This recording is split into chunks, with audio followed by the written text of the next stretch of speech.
welcome to Shooby Dooby Doo-Up, a podcast where we talk about pop music. I'm James Cook. I'm Andy Robinson. Happy New Year. Happy New Year, everybody. This is the fourth and final of our special festive podcasts where we are giving you a glimpse behind the Patreon paywall at some of the nonsense that goes on in our bonus tracks episode. Some of it's nonsense, some of it's deep, witty and insightful musical and lyrical analysis. Yeah, that's what I said. Nonsense. That's a good point. These are the songs that we wouldn't get to talk about in our regular top 10 breakdowns. As always, you can listen to these songs in our attached Spotify and YouTube playlist. I'm giving you a little nudge towards that this festive period, James. The dark winter nights. Why not put on some, let's face it, odd records? Yeah, there are some odd ones. There are some big tunes as well. Yep, they're both accounted for. You can become a Patreon backer and help support this podcast by going to patreon.com/ShoobyPodcast. There are at least 4 classics out of these 5 songs, and the other one's pretty good. Please consider joining our Patreon, or, just listen to, hey, it's a new year. Listen to any episode. There's loads of them. Thank you so much for being part of the Shooby Dooby Doo-Up experience. We hope you enjoy these bonus tracks. Up to a peak of number 12. Never a top 10, though. It's My Life by Billy Joel. Yeah. Now, again, this is one that I was surprised that was never in the top 10 in the UK, at least. I bet it wasn't America, knowing them and the way they love Billy Joel. Probably. Yeah, it doesn't matter, though. I mean, once upon a time, James, not so long ago, we did a song, My Prerogative. In this case, that case, rather, it was a Britney Spears version of the Bobby Brown classic. But I always like a song that sort of, stipulates, I'm here. Deal with it, that kind of thing. And it's very much that, isn't it? I don't care what you say anymore. This is my life. Go worry about your own life. Leave me alone. Yeah. Says Billy Joel. And it's, melodically, I love it. I mean, you'd have thought that melody of that kind of melody, you would have thought that had been around forever. Yeah, it's the first time I heard it. I'm also going to give a little nudge to what the hell just happened, the Eurovision Song Contest entry for Britain of 2025. The first bit of that song absolutely nicks that motif from Billy Joel. We would play it, but we're not allowed. We probably would be allowed on Patreon, James. No one's going to catch us. I don't know how it works. No one's going to catch us. I'm going to look it up and sneak it in while you're not looking. Just to give you an example of, let's call it the Eurovision magpie tendencies.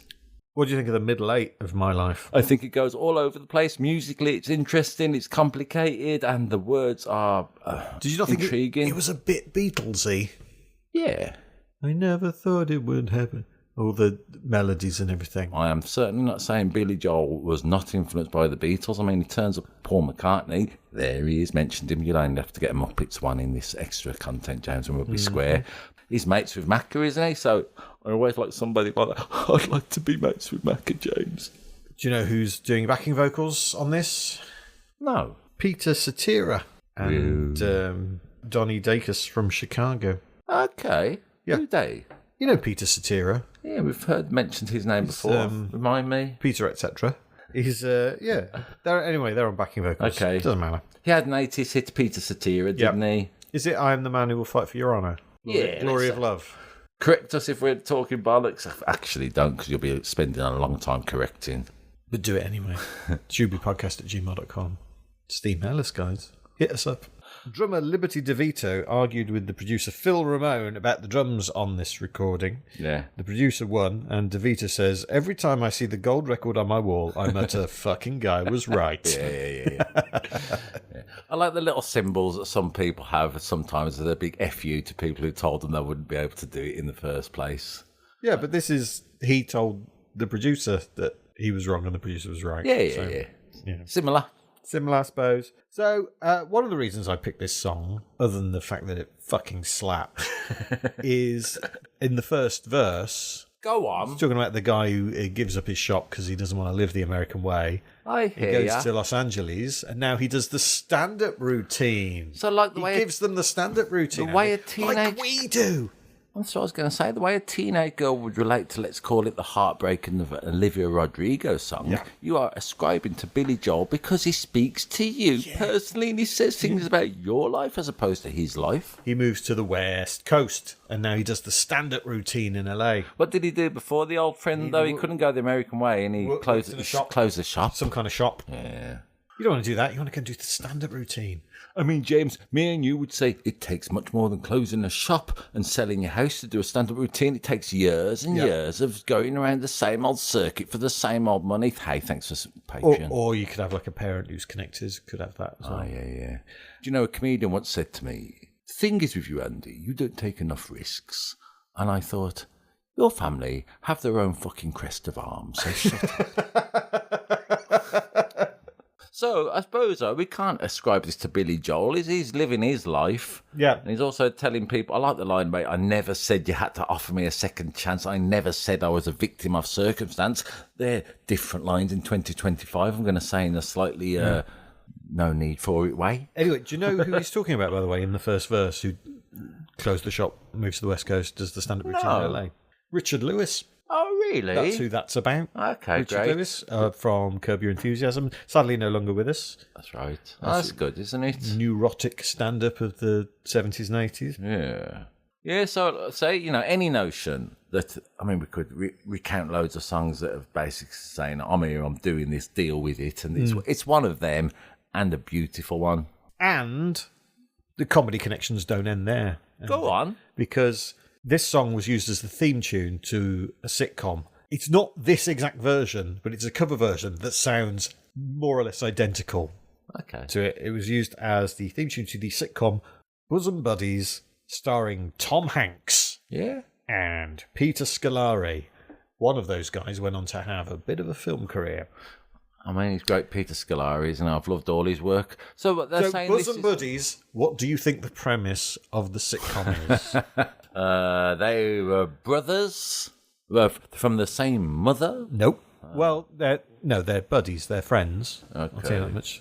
I don't know. But where does the bosom Where come does the into? bosom come from? I mean, like, This is the question. What year was it made in? 1980. So it could still, realistically, be essentially about a woman's mammary glands. That's the sort of thing they made sitcoms about in the 80s. As Ben Elton used to say, there's nothing funnier than a pair of tits to some people. Do you remember that routine he had? About like going to the barmaid, you wouldn't get many of them to the pound, and he's taking the mickey. Yeah, he's taking the mickey out of it, James. I mean, it is about bosoms, but not women's bosoms. Go on. It's about two guys who, in order to get a cheap apartment, disguise themselves as women Nice. in a sort of Some Like It Hot Tootsie type way. I get ya. And that's what that's about. And Tom Hanks is doing that. Tom Hanks is in it. It was pretty much his sort of big break. Let's get him cancelled. That's some sort of cultural appropriation. Why? What? Why cancel him? Just being silly. I like it. It's like when anything comes up like that, James, especially in the Patreon, I like to go kind of mad. I tell you why they should cancel it. Yeah. Having watched some clips of it on YouTube. It's shit. It's fucking rubbish. I mean, what a much purer way. What a purer way of cancelling people that would be, wouldn't it? It was made by the same people who made Happy Days and Laverne, Shirley and Mork and Mindy. It was that ilk. I think that sometimes when people say I've been cancelled, I think not enough people wanted to see it, really. Yeah. We could claim we've been cancelled for our small audience, James. Hey, perfectly formed. We've said terrible things about filling blank here, Savage Garden. It was funny, though. Tom Hanks, wasn't he, in those films of Man with Red Shoe and Bachelor Party early on? I thought he had great comedic skills. In fact, I think this is what I think. Well, he used to do stand-up, didn't he? Yeah. Punchline, that film, didn't he? I think sometimes, I think Jim Carrey and Tom Hanks, I think, why do you want to do proper acting when you're one of the funniest people I've ever seen in a film, and much harder to do, I'm going to say, James. Yeah, there's comedy, much harder to do than being a bit sad that you've got AIDS. Bloody hell. He's only, I mean, you know that actor Timothy Olyphant? Yeah, Timothy Olyphant packed his trunk and said goodbye, anti-circus. He said in an interview recently, they were talking about acting, and he said essentially stand there and say that, and if I'm being petty, I often think that about acting these days, and wear that. I mean, not like Earth, Wind and Fire, who absolutely would wear whatever they wanted. Yeah. There's a funny cameo appearance in 30 Rock that Tom Hanks does, where he's talking to someone on the phone, and then he hangs up and he's in the apartment on his own, and then he picks up some crocheting and he starts doing it, and then he starts singing My Life. It's a kind of nod to, I used to be in that show. But yeah, My Life by Billy Joel is great. It's defiant, isn't it? Yeah. It's just one of those songs, John. I've mentioned this, James, in my, let's call it our Patreon content before, my human behaviour playlist, where I pop songs on that just remind me of songs that are good to have in, let's call it your lexicon, your mental jukebox I'd already got My Life on one of them, so, that gives you an idea. I like it. It's up 3 places to number 39. It is the Queen of Soul, Aretha Franklin, and Think.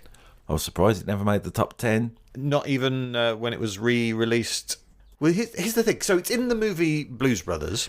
Is that how you got to know it? Yeah, because that was my first exposure to this song, The Blues Brothers, a film I really loved watching when I was a teenager and watched over and over again. And that movie comes out in about 1980-ish. Sure.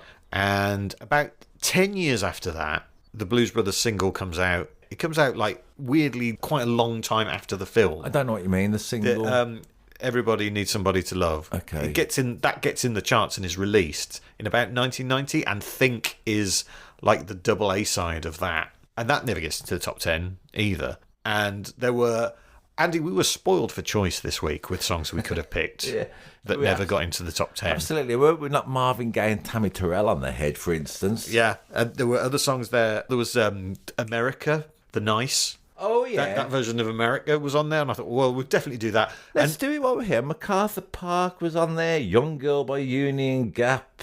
These are ones I haven't mentioned even in, let's call it the intro of our main content. And I was umming and ahhing about leaving Think on there, but then I listened to it, and I was just like, this is such a banger. It has to stay on there. It is amazing. You can put this on at any disco. What is it that you feel about? I've got a key change in. I like to chuck that in, so that ratchets up the, let's call it the excitement. What is it about it that you find so exciting, James, apart from Aretha's fantastic voice and the musicianship, I imagine? It was that. Yeah. Contrast between the upbeat nature of the song.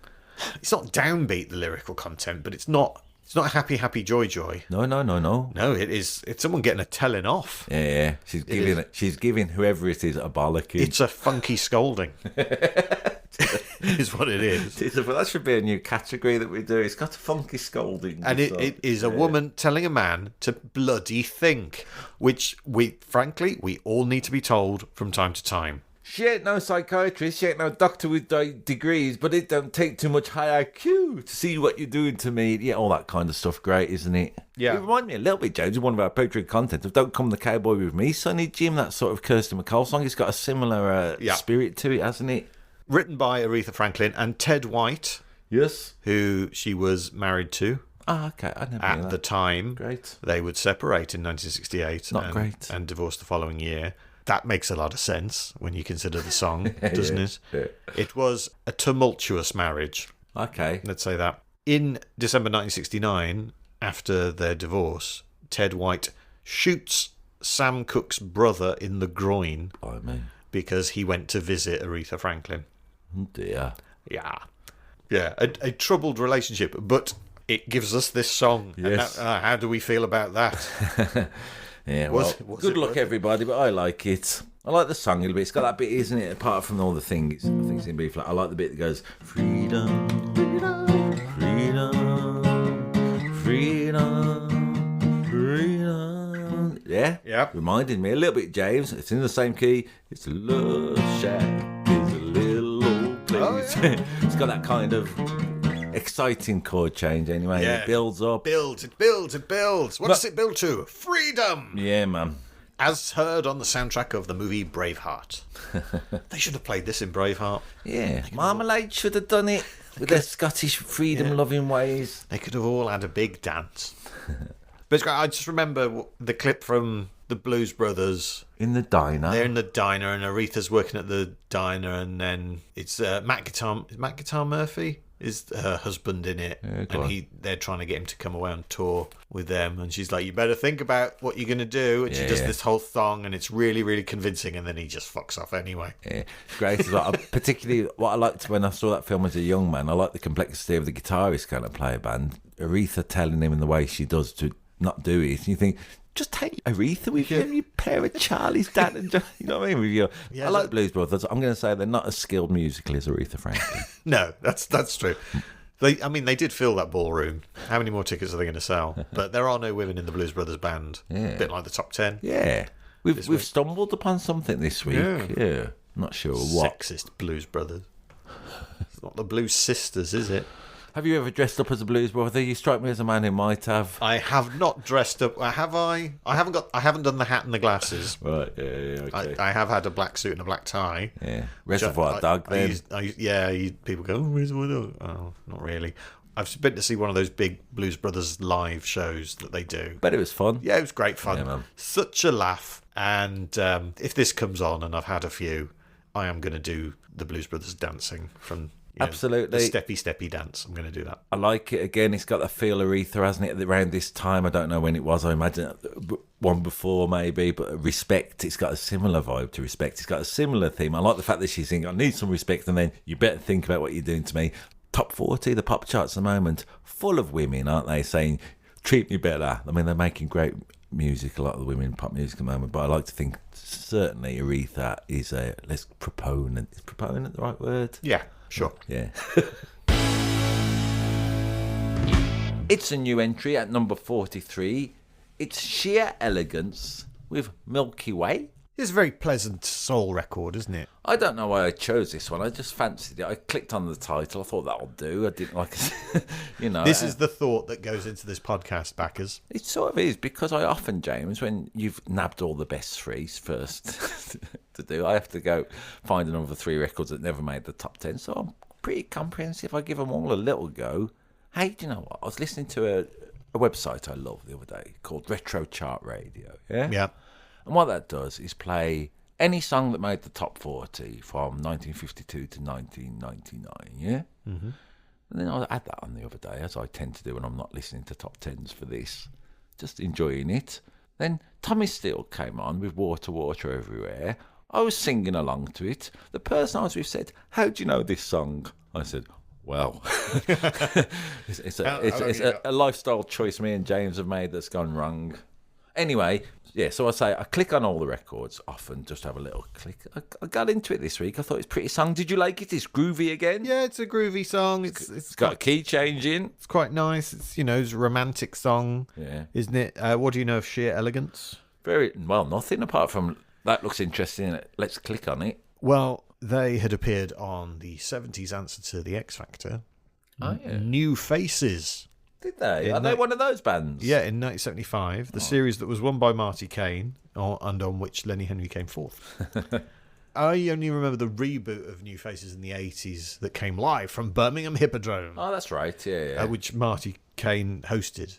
I remember that. I don't remember any bands being on it, but obviously these guys were, and they had a couple of minor hits off the bat. They also supported the Supremes on tour. And they did a benefit gig in aid of the Migraine Trust, which, if I was organising a charity fundraising event for a migraine trust, I don't know if a loud concert would be one of the things I do. It's like, and now a firework display. You save money on flashing lights, though. Yeah, that's true. A firework display, just close your eyes, guys. Just imagine it.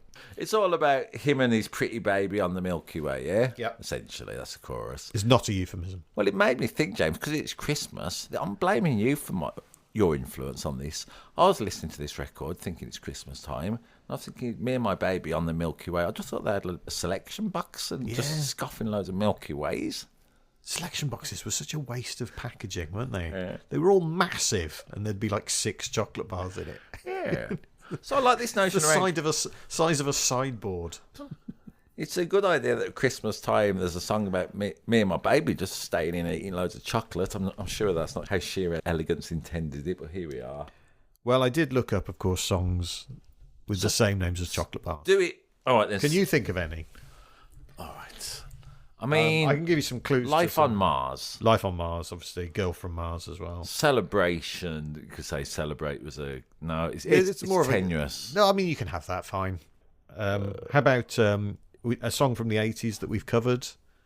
Where describe the confectionery treat. It comes in a dark blue wrapper with red writing on it. Careless Whisper. Careless Whisper by George Michael. Some of the others aren't as well known. The band War had a song called Galaxy, for example. Okay. Undertones, of course, with Teenage Twix. Yep. Rolo the Beethoven by ELO. Yeah. The Happy Mondays had a hit with Judge Fudge. Just enough to give your kids a treat. Back in the 50s, there were songs called The Theme from Picnic. That's true. And one called A Dime and a Dollar. The Lion Sleeps Tonight by Tight Fit. Yeah, The Lion Bar Sleeps Tonight. I mean, anything by the Drifters. Jean-Michel Jarre had a number 14 hit in 2004 with a song called Aero. Oh, yeah. Yeah, it's a bit like Careless Whisper. There was the old 70s TV show, The Double Deckers. Yeah, I know. I looked them up. They didn't release any singles. Okay. But they did have a song. Yeah, they had a theme song. Yeah. Who's the guy from Aswad was in the Double Deckers, wasn't right, he? yeah. Brinsley Ford. And Right Said Fredo. I literally went through a list of chocolate bars. Well, when I was going on about earlier on the Milky Ways and thinking, James will love this. This is right up his alley. So I like the fact that you've dug in and absolutely superseded me. There must be more. I tried to find some. Do you think? I don't know. All right, then let's do it. Let's I've got broaden one. it out so it doesn't have to be top 10 singles or songs that never made the top 10. I've got one. Go on. It's My Smarties and I'll cry if I want. There you go. See, there's loads of them. Greg Flake. We've already discussed Greg him. Flake. We could be heroes just for one day. Yep. What's that Pussycat Dolls one? Loosen My Buttons. Oh, yes. Yeah. Yeah, there are loads, it turns out. I'm doing some more, James. Are you? Snickers. There must be a song about Snickers. Jump up and down, wave your Snickers in the air. You got it. See, we can do it once we get into it. Malteser, teaser, teaser, teaser, baby. So you're doing Till it I now. lose control. Down 4 places, number 42. It's a Windmill in Old Amsterdam by Ronnie Hilton, Ivor Novello Award winner for Outstanding Novelty Composition. Let's say, James, if we were in the main body of the top 10, I would be crowing from the rooftop that there's a key change in it. I love this. Yeah, I love this song. It's genuinely. great fun, isn't it? Go on, tell me. So it's all You about, know this song. I mean, it's called A Windmill in Old Amsterdam, but that's really burying the lead because it's really about mice. So I was imagining like, Because a mouse lived in a windmill in Old Amsterdam. Yeah. A windmill with mice in, that's hardly surprising. But they danced every morning. How lucky we am living in a windmill in Old Amsterdam. How lucky we am. They say they only do that on the last one, James. Right? Yeah. As you know, both I'm from the Black Country, you're from Birmingham. How lucky we am made the perfect sense to me. That's how people should talk. Yeah. That's exactly Ronnie Hilton. You got it right. So it's a great fun song. I first heard this song on an album called All Aboard, which I had when I was a kid, which was like loads of children's favourites songs. Yeah. So this was on it. Morningtown Ride by The Seekers was on it. What's that one? Rolling, rocking, right. Lovely. My dad used to sing that to me at bedtime. Yeah. Yeah. My Boomerang Won't Come Back by Charlie Drake was on it. Okay. Nellie the Elephant, Teddy Bear's Picnic, all that kind of stuff. Basically, all the songs that get played on Junior Choice on Radio 2 on Christmas Day. Yeah. Do you listen to that show? No. Okay, so it's a bit of a tradition wherever I am. On Radio 2 on Christmas Day, there's a show, it's now hosted by Annika Rice, called Junior Choice. It's on basically while I'm cooking the turkey, and they just play all of those songs. Okay. And it's just nostalgic and wonderful. Oh, My Brother by Terry Scott, Ah, lovely song. which has the power to make me cry. Does it? Yeah. I know somebody else with that relation to that record. That's good, isn't it? And Windmill in Amsterdam, I associate in my head with all of that, so it's just a lovely warm feeling of nostalgia inside. All right, then. I didn't learn it from an album, James. I was heavily ensconced in the folk tradition as a young boy. Yeah. We used to sing this at school. This is one of the songs I remember being like in Wow. a hall, and we all used to sing this. And it, just the melody is so in trio. It shifts about, doesn't it? Of course, it's in my head forever. There was on my computer, James, I have a portable attachment to it, don't I? That sometimes I leave lying around. And again, it was only, I'm going to say 6 months back, where I'd left this mouse on my stairs. And I was thinking, I saw a mouse. Where? Was there on the stairs? This song written A by little mouse with no batteries in, though, not clogs on. a little mouse that's clogged up. Did you see why you're talking about this radio show, Christmas Day at Glastonbury this year? There was a fella who makes a living from this now, doing, let's call it, school assembly songs, and he goes around. I saw it on television because I didn't watch it at Glastonbury because I was too busy chanting death to EMF or whatever it was.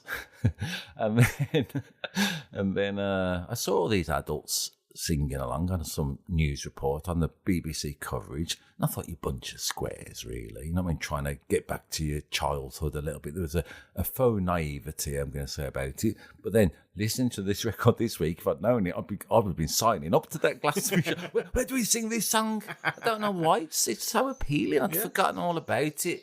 It's a silly bit of nonsense. Written by Ted Dix and Miles Rudge. Do you know what else they wrote? Dixon Rudge? No, They're I don't. Very much of a type with this. They wrote Right Said Fred Okay. and The Hole in the Ground. Bernard Cribbins, both great songs. Yeah. Which, of course, were produced by George Martin. Yeah. Ted Dix would go on to write episodes of Crossroads.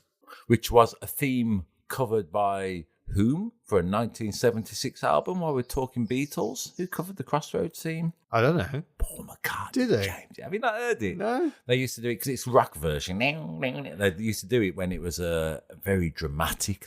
Because he recorded. It's good, this story. I'm going to get into it. Okay. Paul McCartney. Have I mentioned him before? Yeah. Has he ever been on the Muppets? So, presumably, I don't. He did this song at the end of an album called Lonely Old People. Here we sit, two lonely old people on Venus and Mars.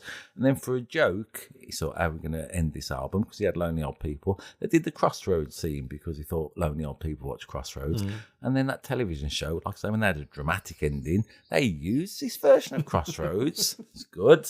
John Lennon wouldn't have done that, would he? Put the Crossroads theme on the end of an album. Ronnie Hilton, I know nothing of him. born Adrian Hill, had 9 top 20 hits in the 50s, including a number 1, a cover version of Perry Como's No Other Love. He would present Sounds of the 50s on Radio 2, and in the 70s appear on the Wheel Tappers and Shunters Social Club. It also appeared, this is what I learned off YouTube, it also appeared in the Channel 4 drama, It's a Sin. Is it? Yeah, apparently. Oh. I mean, I didn't watch it, but it seems sad. They're talking about a scene where the mother plays it to the son who's now gay, and the mother is almost like tragically, remember what you were like as a little boy? She don't want to... And everyone who watched that scene with this song in says it's a heartbreaking scene. So that's good, isn't it? That this silly, joyous record is able to be used with a more melancholic edge. Nice. Yeah. It's even got a thing that I usually hate in records, Go which on. is the sped up voice. Ah, yeah. I usually don't like that, but they do. You didn't like it when we did Scoot or whatever? Scooter, Yeah. mythological song. I don't care for We've it, said it a few times. but I think it's my singing. It makes sense here, and I like the ending where they go, "Oh yeah," like that. With a Proper big jazz. bit of a ending. Beatles chord as well. It's got that "She Loves You" type ending, I'm going to say, with the mice harmonies. Who's doing the backing vocals? Don't know. It's the Mike Sam Singers. Oh, really? They feature on songs such as "Walking Back to Happiness," Helen Shapiro, "The Last Waltz," Engelbert Humperdinck, "Green Green Grass of Home," Tom Jones, "Tears." Ken Dodd. Yeah, which means the Mike Sam Singers sing backup on the biggest selling singles of 1965 and 1966. Wow. "I Am the Walrus," Do they? apparently. Okay. Maybe they're part of the radio transmission that goes through that record, maybe. Yeah. And the theme to Stingray. Stingray. Pretty good. I saw that it was in the charts and I went, oh, it's so much fun. It's so joyous. Let's stick that on. I would have had it. I typed in a little YouTube cover version, because I just wanted to see some people singing it in the sheds and to the kids. And would you believe, James, there was a version of David Bowie singing it, and everyone on YouTube was going, I never knew he sang. Apparently he sang this for his son, and it was a re-record. I never know Bowie sang. I even had a little Google. Everyone on, like, Mom's Net is going, has anyone heard David Bowie's done this? It's by a fella called Steve Ricks, who is a great impressionist. But I'm going to give him shouts. He hasn't said, yeah, this is me doing it. A little bit of trickery. He's just put out a version of David Bowie. It's nice. I mean, Tony Bates 7870 on YouTube says, I mean, it's bollocks, but 60s bollocks seems, I don't know, a different class of bollocks somehow. Yeah. I love that. I mean, it's bollocks. What, this song about singing and dancing mice with clogs on in a windmill? Are you saying that's not true? He's saying it's a different kind of bollocks. New entry at number 68, it's Israel Kamakwayioli. What do? I mean, he's also known as Brada Is, or just Is. So you can just call him that if you want. All right, then. It's that fella, anyway, with a version of Somewhere Over the Rainbow, with a little bit of Wonderful World chucked in as a little medley, let's say. Okay. What do you want to talk about with this? The beautiful song. I mean, we haven't spoke about Somewhere Over the Rainbow. Who knows? We might never get a chance to speak about it with bloody Conrad 3000 and whatever. We will never get to, because Somewhere Over the Rainbow is never a top 10 hit. Never been a top 10. That's surprising again, isn't it? A little bit like Dolly Parton. Who'd have thought it? A song that everybody knows, no one bought. As well as this one, I reckon there are 7 different versions that have charted, but none of them get into the top 10. Okay. Can you think of any? Did Judy Garland? That No. wouldn't be a chart. That was No. old, wasn't it? Did Gene Vincent do one? No. What? Did Eric Clapton do one? I'll be honest with you. Eva Cassidy, did she Eva do Cassidy, yes, in 2001. And that kind of sparked a load of other versions. one? Okay. That got to number 42. And much like this song, was also posthumous. Is this fella dead as well? Yeah, he died in 1998. Rest in peace, Israel. Thank you for your contribution to the panoply of pop. He was a big deal in a lot of ways. He was a big old fella, Yeah. and he was a big deal in Hawaii, and his funeral was like a national. No, well, you can't. It's not national because it's a state rather than a country, but it was a statewide event. There was one in 1980. The band Matchbox. Oh, yeah. Got to number 15, and then The Rockabilly Band, I bet they would have nicked Gene Vincent's arrangement. 2001, Eva Cassidy. Then the biggest ever hit of Somewhere Over the Rainbow, which was also a mashup with Wonderful World. It was basically this arrangement, but done by Cliff Richard. Cliff, you thieving cunt. He gets to number 11. Yeah. But it's a beautiful song, isn't it? It comes in my head all the time when you're feeling yearning, when you think life will get better. I mean, the melody, somewhere. That's an octave leap. What? Hey, this is a little bit of extra facts I'm just chucking in. What was influenced by that octave leap? Somewhere. Who decided to have that for a song because he liked it so much? Is it Paul McCartney? No. Oh. It'd be- I was going to say, isn't there one in Blackbird? Where? With he leaps an octave? No, I don't think so. Okay. Might do. I take it back. There's loads of them, but the big one is he's a star man. Of course. Somewhere. Nice. So good it made the microphone fall. Yeah, my apologies. That's right. Danielle Hope in 2010 got to number 29. She was the winner of a reality TV show, To Find Dorothy. Ah, yeah. I vaguely remember. And it is a song of hope, so she could have done it. Yeah. The Glee cast Oh, yeah. in 2010 got to number 30. In 2017, Ariana Grande put out a version in aid of the victims of the Manchester bombing. Oh, okay. And in 2020, Amanda Holden did a version to raise money for NHS charities. It got to number 53. I mean, some terrible things happened in 2020. Who'd have thought that this song would be also a victim? But you mentioned the song and what it's about. Yeah. We can talk about it because we're not going to get a chance Yeah, it otherwise. seems a shame, doesn't it? We never to talk about this song in the top 10. Let's do it. Do you know about the writers of the song? Is it Harold Arlen? Yep. I know about him a little bit, but no, go on, tell me all about him. Harold Arlen, born Hyman Arluck, does the music. He wrote over 500 songs. Listen to this for a list of songs that he wrote. And bear in mind, over 500. Get Happy.